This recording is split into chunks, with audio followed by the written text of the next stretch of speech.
I guess you could say I had a pretty typical life. My wife, Emily, and I had been married for 15 years, and we had a wonderful daughter, Sophie, who just turned 10. Life wasn't always easy, but we managed to keep things going smoothly enough. We met in college, fell in love quickly, and got married right after graduation. We were young, full of dreams, and ready to take on the world together. Emily was always the more ambitious one. She had a successful career in marketing, climbing the corporate ladder faster than I ever could in my job as an engineer. We bought a house in the suburbs, a perfect place to raise our daughter. Emily's job demanded a lot of her time, and she often traveled for work, but we made it work. Or at least, I thought we did. Looking back, I realize now that there were signs, little things that I chose to ignore.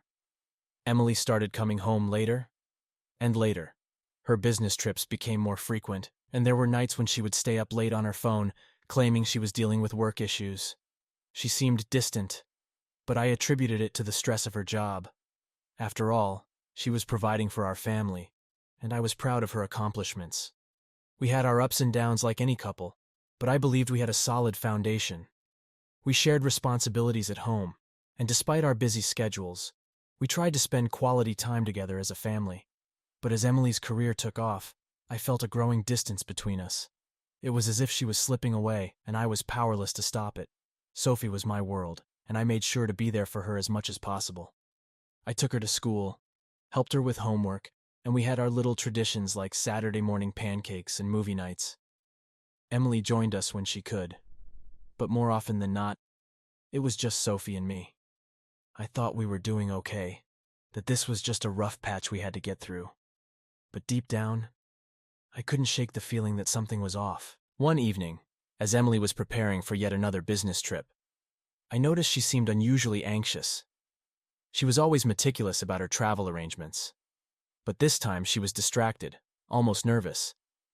I asked her if everything was all right, and she brushed it off, saying she was just tired. I wanted to believe her, to trust that everything was fine, but a nagging doubt had started to take root in my mind. I tried to push those thoughts away, focusing on my work and Sophie. But the distance between Emily and me only grew.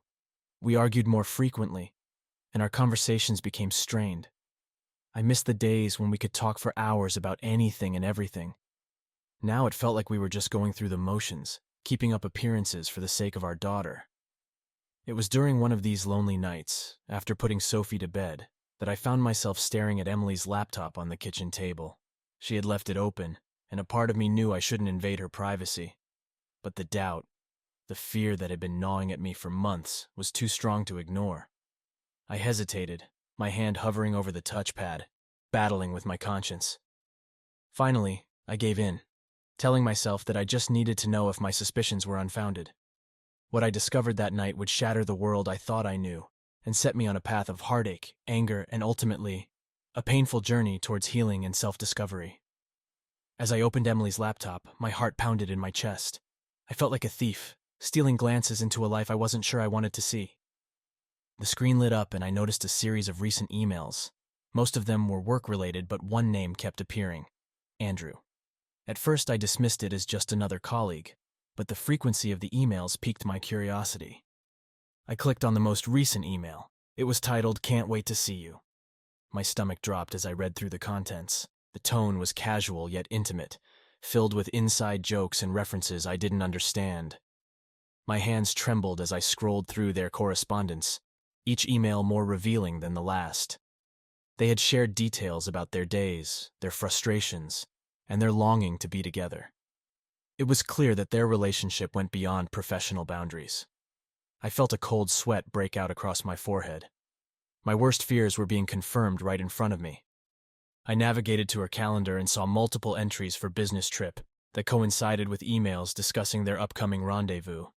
The evidence was piling up, and it was becoming undeniable. Emily was having an affair. I sat back, trying to process what I had just discovered. The woman I loved, the mother of my child, had been lying to me for who knows how long. My mind raced with questions. How could she do this to us? To Sophie? Had everything been a lie? I needed more evidence, something concrete that would confront her with undeniable proof. With a heavy heart, I decided to delve deeper. I checked her text messages and saw that she had a second phone, something I had never noticed before. It was hidden away in a drawer, likely only used when she was away. The texts on that phone were explicit, filled with plans and intimate details that made my stomach churn. Days turned into a blur as I collected everything I could. I printed out emails, took screenshots, and documented her trips. It felt like living in a nightmare, and the more I uncovered, the more betrayed I felt. I couldn't look at her without feeling a surge of anger and sadness. Every moment she was home, I had to act normal, but inside I was falling apart. One night, after putting Sophie to bed, I confronted Emily. She was sitting on the couch, scrolling through her phone, completely oblivious to the storm about to hit. I stood in front of her, blocking her view, and she looked up, startled by my serious expression. "We need to talk," I said, my voice trembling. She put her phone down, her eyes narrowing with concern. "What's wrong?" I took a deep breath and handed her a stack of printed emails. "Explain this." Emily's face went pale as she skimmed through the papers. She looked up at me, her eyes wide with a mix of shock and fear. "Where did you get these?" "Does it matter?" I snapped, unable to contain my anger any longer. "I trusted you, Emily. I thought we had something real, but you've been lying to me. You've been cheating on me." Tears welled up in her eyes and she shook her head, her voice barely above a whisper. "I can explain." "Explain?" I scoffed. "Explain how you've been sneaking around behind my back? How you've been betraying our family? Go ahead, Emily. Explain." She broke down, sobbing into her hands. "I didn't mean for it to happen. It just did. I was lonely, and Andrew was there. He made me feel wanted, appreciated." "Appreciated?" I repeated, my voice rising. "You think this is about appreciation? What about me? What about Sophie? How could you do this to us?" Emily looked up, her face streaked with tears. "I never wanted to hurt you. I love you, but things have been so hard. We've been drifting apart for years. I felt like I was losing myself." I shook my head, unable to comprehend her justification. "So, your solution was to cheat? To destroy everything we've built?" She reached out to touch my arm, but I pulled away. "I'm so sorry," she cried. "I never wanted it to go this far. Please, give me a chance to make it right." I stood there, my heart breaking at the sight of her despair. Part of me wanted to believe her, to forgive her and try to rebuild what we had lost. But another part of me knew that the damage was done, that things would never be the same. "I don't know if I can do that," I said quietly. "You've broken my trust, and I don't know if it can be repaired." Emily sobbed harder, her shoulders shaking. "Please, I'll do anything, just don't give up on us." I turned away, unable to bear the sight of her tears. "I need time to think," I said, my voice hollow. "I need to figure out what comes next." As I walked out of the room, leaving Emily alone with her guilt, I felt a crushing weight on my chest. The life I thought I knew had been shattered, and I had no idea how to pick up the pieces. The days that followed were a blur of confusion and heartache. I couldn't bear to be around Emily, so I threw myself into work and spent as much time as possible with Sophie. She was the bright spot in all of this, her innocence a stark contrast to the turmoil in my heart. But even in the moments of joy with her, I couldn't escape the shadow of betrayal looming over us. One evening, as I was helping Sophie with her homework, Emily approached me. She had been giving me space, but I could see the desperation in her eyes. "David," she said softly, "can we talk?" I nodded reluctantly, knowing that we couldn't avoid this conversation forever. I told Sophie to finish her homework in her room, and once she was gone, I followed Emily into the living room. She sat on the couch, and I took a seat across from her, maintaining as much distance as possible. She took a deep breath, her hands trembling. "David, I know I've hurt you, and I can't even begin to express how sorry I am, but we need to talk about what happens next." I folded my arms, trying to keep my emotions in check. "What is there to talk about, Emily? You betrayed me. You betrayed our family. How do we come back from that?" She wiped a tear from her cheek, her voice breaking. "I know I made a terrible mistake, but I want to make things right. I want to save our marriage, if you'll let me." "Save our marriage?" I scoffed, unable to contain my anger. Do you really think we can just go back to the way things were? That I can forget what you did?" She shook her head, her eyes pleading. "No, I don't expect you to forget, but I believe we can rebuild, that we can work through this if we both try." I looked away, the weight of her words pressing down on me. "And what about Andrew? Is it over between you two?" "Yes," she said quickly. "I ended it as soon as you confronted me. I blocked his number and deleted all our messages. I want to focus on us, on our family." I felt a pang of bitterness. "It's a little too late for that, don't you think? You should have thought about our family before you decided to cheat." "I know," she whispered, her voice filled with regret. "I was selfish and stupid, but I love you, David. I love Sophie. And I want to fight for us, if you're willing to give me a chance." I sighed, the anger giving way to exhaustion. "I don't know, Emily. I need time to process all of this. I'm not sure if I can ever trust you again." She nodded, her eyes brimming with tears. "Take all the time you need. I'll do whatever it takes to prove to you that I'm committed to making this work." We sat in silence for a while, the tension between us palpable. Finally, I stood up, unable to bear the weight of the conversation any longer. "I need some air," I said, heading for the door. As I stepped outside, the cool evening breeze did little to calm the storm inside me. I walked aimlessly through our neighborhood, trying to make sense of everything. My mind raced with memories of our life together, the good times and the bad. I thought about Sophie, about how this would affect her. The thought of her losing the stability of her family broke my heart. When I returned home, Emily was waiting for me in the kitchen. "David," she began, "there's something else I need to tell you." I froze, dreading what else she might reveal. "What is it?" She took a deep breath, her eyes filled with sorrow. "Andrew isn't just some random guy. He's my ex-boyfriend from college. We reconnected at a work conference last year, and things just escalated." Her confession hit me like a punch to the gut. The betrayal felt even deeper now, knowing that she had rekindled an old flame. "Why didn't you tell me this before?" I demanded, my voice shaking with anger. "I was afraid," she admitted. "I didn't want to hurt you more than I already had, but you deserve to know the whole truth." I felt a bitter laugh escape my lips. "The whole truth? What other secrets are you hiding, Emily? How many more lies have you told?" She shook her head desperately. "None, I swear. This is it. I just wanted to be honest with you." "Honest?" I echoed, the word feeling foreign on my tongue. "Honesty would have been not cheating in the first place." She didn't respond, her silence confirming the gravity of her actions. I turned away, unable to look at her any longer. "I need to get out of here," I muttered, grabbing my keys. "Where are you going?" she asked, her voice laced with panic. "To clear my head," I said shortly, not bothering to give her more details.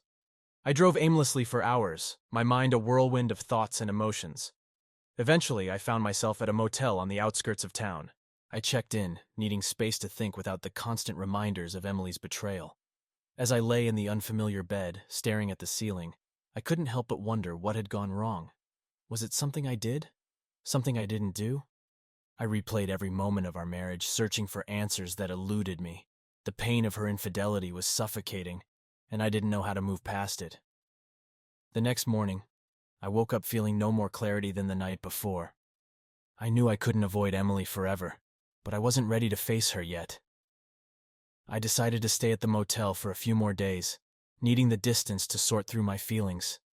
In those lonely hours, I thought about Sophie. She deserved better than this mess. She deserved parents who were united, who loved each other. But how could I provide that for her when my own heart was in shambles? The days dragged on, each one blending into the next. I avoided Emily's calls and texts, unable to face her pleas for forgiveness.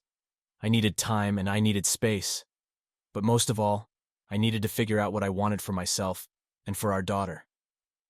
Finally, after nearly a week, I returned home. Sophie greeted me with a hug, her innocent smile a balm to my wounded heart.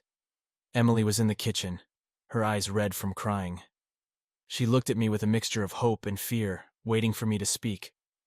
"We need to talk," I said, my voice steady. She nodded, and we sat down at the kitchen table. I've thought a lot about what you said, I began, and I still don't know if I can ever trust you again. But for Sophie's sake, I'm willing to try to work through this.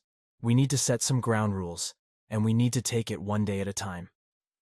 Emily's eyes filled with tears, and she reached for my hand. Thank you, David. I promise I'll do whatever it takes to make things right. As I looked at her, I felt a glimmer of hope. It was a small step, but it was a step nonetheless. The road ahead would be long and difficult, but for the sake of our family, I was willing to give it a try. Attempting to navigate the emotional minefield of our fractured marriage was like trying to walk on broken glass. Each step hurt, but the pain was unavoidable. Despite our tentative agreement to work on things, I felt a constant ache in my chest, a reminder of the betrayal that had shattered our lives. The days passed in a haze, filled with awkward silences and forced interactions. Emily tried her best to be attentive and present, but the distance between us was palpable. At work, I struggled to concentrate.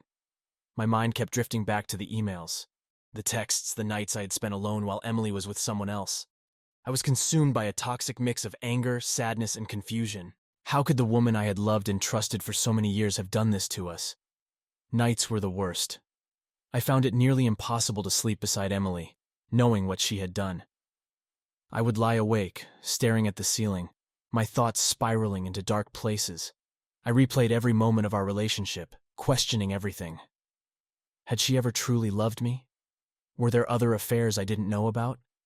Each doubt gnawed at me, feeding my growing resentment. Sophie, thankfully, seemed blissfully unaware of the tension between her parents. I did my best to shield her from the emotional storm brewing at home, but it was hard. There were moments when I would catch her looking at me with a puzzled expression, as if she sensed something was wrong but couldn't quite figure out what. One evening as I was tucking her into bed, she asked, "Daddy, why are you and Mommy always so sad?" Her question hit me like a punch to the gut. I forced a smile, stroking her hair. "Mommy and Daddy are just going through a tough time, sweetheart. But we love you very much, and we're doing our best to work things out." She nodded, her eyes wide and trusting. "I love you too, Daddy." Those words were a balm to my wounded heart, but they also served as a stark reminder of what was at stake. I had to find a way to navigate this mess, not just for myself, but for Sophie. Emily and I decided to try marriage counseling, hoping that a neutral third party could help us communicate better and rebuild our shattered trust. But the sessions were excruciating. Each one felt like peeling back the layers of an open wound, exposing raw nerves and unspoken grievances. Our counselor, Mrs. Green, was a kind and patient woman, but her gentle probing often left me feeling more vulnerable and angry than before. Emily would speak about her feelings of loneliness and how she felt neglected, while I would struggle to articulate the depth of my hurt and betrayal. One session, in particular, stands out in my memory. We were discussing the affair, and Emily was trying to explain how it had started. "I was just so lonely, David. You were always working, and I felt like I was losing myself. Andrew made me feel seen, appreciated." I clenched my fists, trying to keep my voice steady. "So you decided to betray your husband and your family? That's your excuse?" Mrs. Green intervened, her tone soothing. "David, it's important to understand that while Emily's actions were wrong, her feelings of loneliness and disconnection were real. This isn't about excusing her behavior, but about understanding the underlying issues." I shook my head, frustration boiling over. "I just don't know if I can ever get past this. Every time I look at her, all I see is betrayal." Emily's eyes filled with tears, and she reached out to me. "David, please, I'm so sorry. I know I hurt you, but I want to make things right. I love you." The sincerity in her voice tugged at something deep inside me, but the pain was still too fresh, too raw. "I need time," I said, my voice barely above a whisper. Mrs. Green nodded, her expression sympathetic. "Healing from infidelity is a long process. It's okay to take it one step at a time, but it's important to keep communicating even when it's hard." We left that session feeling more fragile than ever. The ride home was silent, each of us lost in our own thoughts. That night, as I lay in bed, I felt a deep sense of hopelessness. Could we really rebuild our marriage after such a profound betrayal? Days turned into weeks, and the emotional roller coaster continued. Some days, I felt a glimmer of hope, a small sense of connection with Emily. Other days, the weight of her betrayal crushed me, and I couldn't bear to be near her. The push and pull of my emotions left me exhausted, both physically and mentally. One weekend, in an effort to find some semblance of normalcy, we decided to take Sophie to the park. It was a beautiful day, the sun shining and a gentle breeze blowing through the trees. Sophie ran ahead, laughing and chasing after butterflies, her joy a stark contrast to the heaviness in my heart. Emily and I walked behind her, the silence between us filled with unspoken words. "David," she said softly, breaking the silence. "I know things are hard right now, but I want you to know that I'm committed to making this work. For us. For Sophie." I looked at her, seeing the earnestness in her eyes. "I appreciate that, Emily. But it's going to take time. Trust isn't something that can be rebuilt overnight." She nodded, her expression sad but determined. "I understand, and I'm willing to do whatever it takes." As we watched Sophie play, I felt a small flicker of hope. Maybe, just maybe, there was a chance for us. But I knew the road ahead would be long and fraught with challenges. And even as I held on to that glimmer of hope, the doubts and fears lingered, a constant reminder of the fragile state of our relationship. The emotional impact of Emily's betrayal was something I would carry with me for a long time. But for the sake of our family, I was willing to try to find a way forward. One step at a time, one day at a time, we would see if we could rebuild what had been broken. And though the path was uncertain, I knew that I had to try, if only for the sake of the little girl who still believed in the power of love and family. The months that followed were a painful dance of trying to rebuild trust, while grappling with the intense emotions that Emily's betrayal had unleashed. There were moments of progress, fleeting glimpses of the connection we once had, but they were often overshadowed by the raw wounds that refused to heal. The anger, the sadness, the constant questioning of whether I could ever truly forgive her. It all took a toll. One evening, after another tense counseling session, I found myself sitting alone in the darkened living room. Emily had gone to bed, exhausted from the emotional turmoil of our efforts to reconcile. I stared at the flickering shadows on the wall, my mind racing with thoughts of revenge. It was a dark path, one I knew wouldn't lead to anything good, but the desire for retribution gnawed at me. The idea of revenge had been a constant, whispering presence in the back of my mind. It wasn't something I was proud of, but the urge to make Emily feel a fraction of the pain she had caused me was strong. I knew it wasn't healthy, and it certainly wasn't the way to truly heal. But in my darkest moments, it felt like the only way to regain some semblance of control. One night, as I lay in bed, staring at the ceiling, the idea crystallized. I knew exactly how I would make her pay. It was a petty, vindictive plan, but in my state of mind, it felt justified. I was going to hurt her where it would hurt the most, by hitting back at the life she had carefully constructed. Emily had always been proud of her career. She had worked hard to climb the corporate ladder, and her reputation at work was impeccable. I decided that this was where I would strike. I knew that if I could bring her down professionally, it would devastate her. I started by collecting evidence. I knew that Andrew worked in the same industry, and their affair had taken place during business trips and at industry events. I dug through emails, texts, and social media, piecing together a narrative that painted Emily in the worst possible light. I was meticulous, ensuring that every detail would stand up to scrutiny.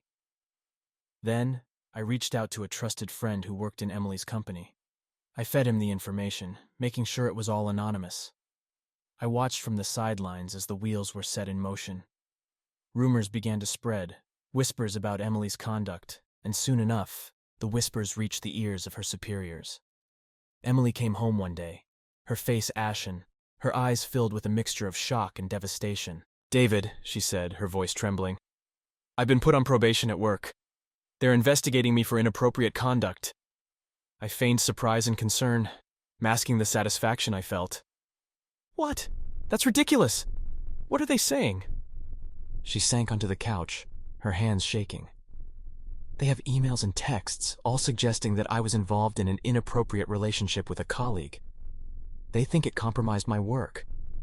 I sat beside her, offering hollow words of comfort while inwardly reveling in the success of my plan. She had no idea that I was the one who had orchestrated this downfall, and the knowledge gave me a twisted sense of power. Days turned into weeks, and the investigation continued. Emily's professional life unraveled before her eyes. She was demoted, her reputation tarnished. The toll it took on her was evident. She became a shell of the confident woman she once was, and while part of me felt a grim satisfaction, another part of me felt the weight of what I had done.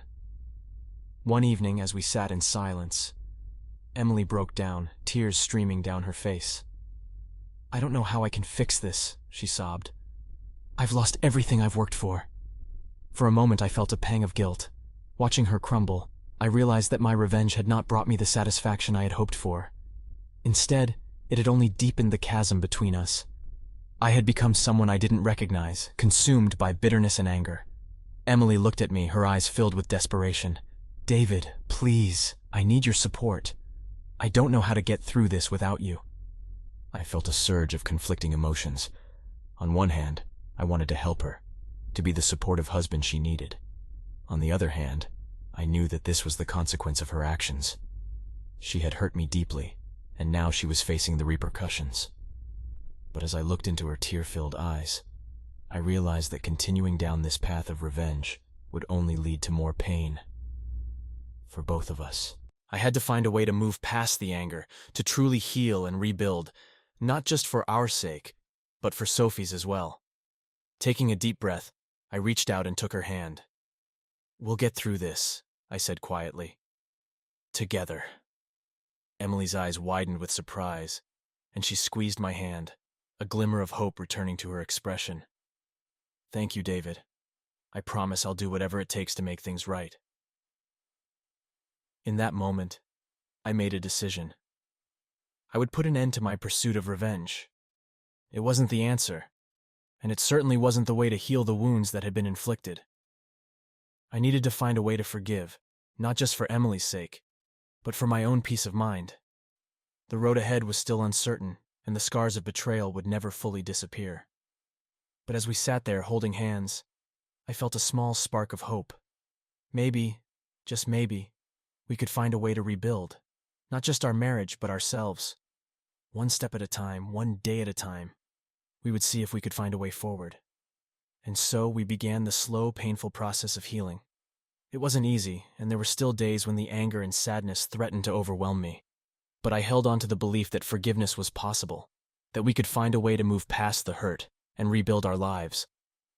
For Sophie's sake, and for our own, I chose to let go of the desire for revenge and focus on the hope of a better future. It was a choice I would have to make every day, but it was a choice that I hoped would lead us to a place of healing and eventually, peace. The weeks following my decision to let go of revenge were some of the most challenging of my life. Emily and I continued our counseling sessions, each one a grueling examination of our relationship's fractures and the slow, painstaking work required to mend them. It was a process fraught with setbacks and moments of doubt, but we persevered for Sophie's sake and for the hope of finding some semblance of peace.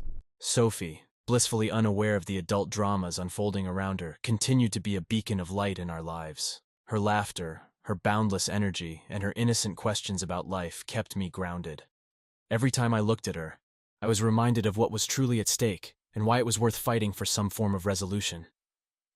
One evening, after putting Sophie to bed, Emily and I sat down at the kitchen table to discuss the future.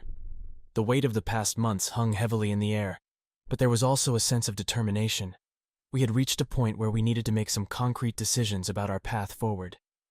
"David," Emily began, her voice steady but filled with emotion, "I know things have been incredibly hard, and I can't thank you enough for giving us a chance to work through this, but I need to know where we stand. Are we moving forward together, or—" She didn't finish the sentence, but the implication was clear. It was time to decide if we could truly rebuild our marriage or if we needed to go our separate ways. I took a deep breath, choosing my words carefully. "Emily, I've thought a lot about this. What happened between us was a profound betrayal, and it's something that I'm not sure I can ever fully get over. But I also know that I don't want to make any rash decisions out of anger or hurt. For Sophie's sake, and for ours, we need to take this one step at a time. She nodded, her eyes glistening with tears. I understand. I just want you to know that I'm committed to doing whatever it takes to make things right. I've been seeing a therapist on my own to work through my issues, and I want to be the best partner and mother I can be. The fact that she was seeking help on her own was a small comfort. It showed that she was taking responsibility for her actions and trying to address the underlying issues that had led to the affair. We both have a lot of work to do, I said, my voice softening, but I'm willing to try for now. We owe it to Sophie to make an honest effort to heal and move forward. Emily reached across the table, taking my hand in hers. Thank you, David. I won't let you down. Over the next few months, we focused on rebuilding the foundations of our relationship. It wasn't easy, and there were days when the pain of the past threatened to overwhelm our progress. But we continued to communicate openly and honestly, setting boundaries and working together to create a new sense of normalcy. One of the biggest challenges was rebuilding trust. It was a slow process, filled with small steps and constant reassurances. Emily made a point of being completely transparent about her whereabouts and her activities, and I did my best to give her the benefit of the doubt, even when my insecurities flared up. We also made a conscious effort to spend more quality time together as a family. We planned weekend outings, took trips to the park, and established new family traditions that helped create positive memories. These moments, while sometimes bittersweet, were crucial in helping us reconnect and rediscover the love that had brought us together in the first place.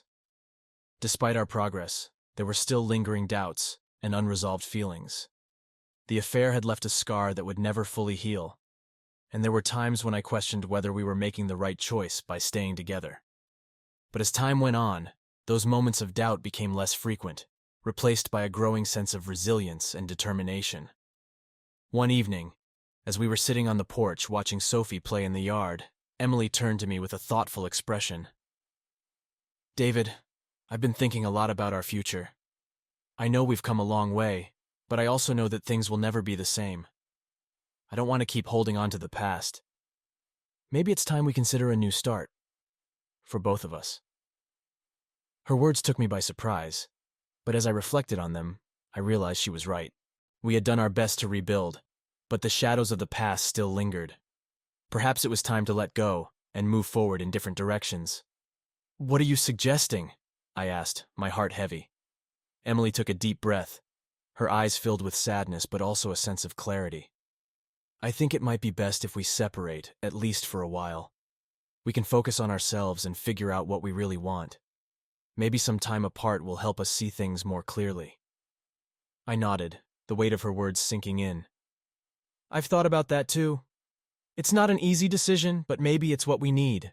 For Sophie's sake, we can do this amicably and make sure she knows she's loved no matter what. The decision to separate wasn't an easy one, but it felt like the right step towards healing. We agreed to share custody of Sophie, ensuring that she would have equal time with both of us. It was important to both of us that she felt secure and loved during this transition. As we prepared for the separation, we sat down with Sophie to explain what was happening. It was one of the hardest conversations I've ever had, but we made sure to reassure her that she was loved and that both of her parents would always be there for her. In the weeks that followed, we moved into separate homes, dividing our time with Sophie as fairly as possible. The adjustment was challenging, but it also brought a sense of relief. Without the constant reminders of betrayal and the pressure to fix everything, we both found space to breathe and reflect. Emily and I continued our individual therapy sessions, working on our own personal growth and healing. We also maintained open lines of communication, ensuring that we were both on the same page when it came to co-parenting Sophie. As the months passed, I began to see glimpses of a new future, one where I could find happiness and fulfillment on my own terms. It wasn't the future I had envisioned, but it was one that held promise and potential. I started to rediscover interests and passions that I had neglected during the turmoil of our marriage. I reconnected with old friends and built new relationships, slowly rebuilding a sense of self that had been lost in the shadows of betrayal. Emily, too, seemed to find her footing. She focused on her career and her personal growth, becoming more involved in Sophie's life and making a genuine effort to be a better mother and person. One evening, as I was picking up Sophie from Emily's house, she pulled me aside. "David, I just wanted to say thank you for giving us a chance, for working through this with me, and for being such a great father to Sophie. I know things didn't turn out the way we hoped, but I think we're both in a better place now." I smiled, feeling a sense of closure. "Thank you, Emily. We've both come a long way, and no matter what, we'll always be connected through Sophie." As I drove home that night, Sophie chattering away in the back seat, I felt a sense of peace that had eluded me for so long. The journey had been painful and fraught with challenges, but it had also brought growth and new beginnings. Emily and I had found a way to move forward, separately but amicably, and for that, I was grateful. The decision to separate had been difficult, but it had ultimately allowed us both to heal and find a path to a brighter future. And as I looked at Sophie's smiling face in the rearview mirror, I knew that no matter what, we would always be a family, bound by love and the resilience to overcome even the hardest of times. The months turned into a year, and the initial sting of separation began to fade. Emily and I settled into our new lives, finding a rhythm that worked for both of us and, most importantly, for Sophie. Co-parenting had its challenges, but we navigated them with a mutual respect and a shared commitment to our daughter's well-being. Sophie adapted well to the new arrangements, her cheerful demeanor a testament to her resilience. She split her time between our homes, enjoying the love and attention of both parents. We made sure to attend her school events and extracurricular activities together, presenting a united front. For her sake, we maintained a cordial relationship, communicating openly and working together to provide a stable and nurturing environment. In my own journey, I found solace in rediscovering old passions and exploring new interests. I took up photography again, capturing moments of beauty that reminded me of the world's capacity for renewal and growth. I also joined a hiking group, embracing the peace and challenge of nature. These activities became my refuge, helping me rebuild my sense of self. One afternoon, while I was at a local park taking photographs, I ran into an old college friend, Sarah. We had lost touch over the years, but seeing her was like reconnecting with a piece of my past. We talked for hours, reminiscing about old times and catching up on each other's lives. It felt good to have a genuine connection, free from the shadows of betrayal and heartache. As our friendship rekindled, Sarah and I began spending more time together. We discovered a shared love for hiking and often ventured out on weekends to explore new trails. Our conversations were easy and honest, and for the first time in a long while, I felt a sense of contentment and hope for the future. Emily, too, seemed to be finding her own path. She threw herself into her work, rebuilding her career with a renewed sense of purpose. She also made a conscious effort to be present in Sophie's life, and it was clear that she was committed to being the best mother she could be. Our interactions remained respectful and cooperative, focused on our shared goal of raising a happy and healthy daughter. One evening, as I was preparing dinner, Sophie came into the kitchen with a thoughtful expression on her face. "Daddy, do you still love Mommy?" Her question caught me off guard. I knelt down to her level, choosing my words carefully. "Sophie, I will always care about your mom because she's a part of our family. But sometimes grown-ups realize that they need to live apart to be happy and to be better parents." She nodded, her young mind processing the complexities of adult relationships. "I'm glad you and Mommy are still friends." I smiled, hugging her tightly. "Me too, sweetheart. Me too." As the year progressed, I felt a growing sense of peace and acceptance. The wounds of betrayal had not fully healed, but they had begun to scar over, leaving behind a resilience that I hadn't known I possessed. The journey had been arduous, but it had also been transformative, teaching me the importance of forgiveness, not just of others, but of myself. One sunny afternoon, Sarah and I sat on a hillside overlooking a valley, our hiking boots resting on the warm earth. She looked at me, her eyes filled with a kindness that had become a familiar comfort. "David, you've come a long way. I'm proud of you." I smiled, feeling the truth of her words. "Thanks, Sarah. I couldn't have done it without you." She reached out, taking my hand. We all have our journeys, and it's nice to have someone to share the trail with. As we sat there hand in hand, I felt a sense of gratitude for the path I had walked. It wasn't the life I had envisioned, but it was a life that held promise and potential. I had learned to let go of the anger and resentment, embracing a future that was not defined by the past. Emily and I continued to navigate the complexities of co-parenting, finding a balance that worked for both of us. There were still moments of tension and disagreement, but we handled them with a maturity and respect that we had struggled to find during our marriage. We had both grown, and in that growth, we found a way to coexist peacefully. On Sophie's 11th birthday, we threw a big celebration at Emily's house. Friends and family gathered, filling the home with laughter and joy. Emily and I worked together seamlessly, setting up decorations and organizing games. It was a testament to how far we had come, a symbol of the family we had rebuilt in a new form.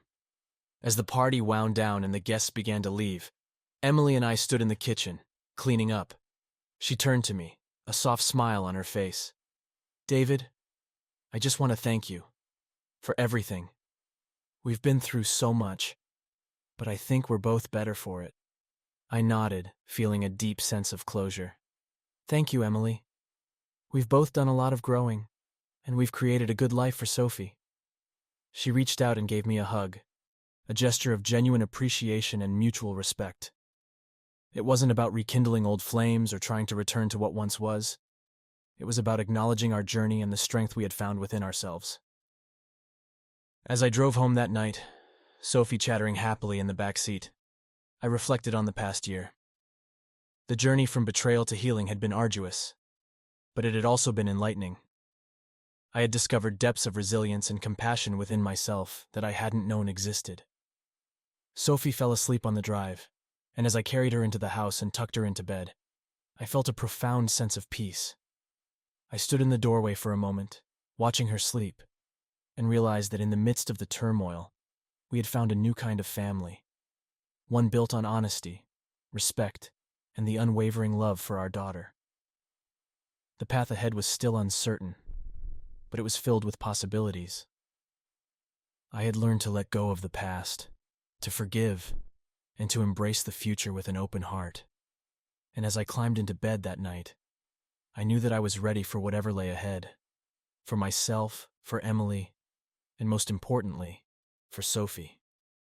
In the end, the journey through betrayal had led to a place of growth and renewal.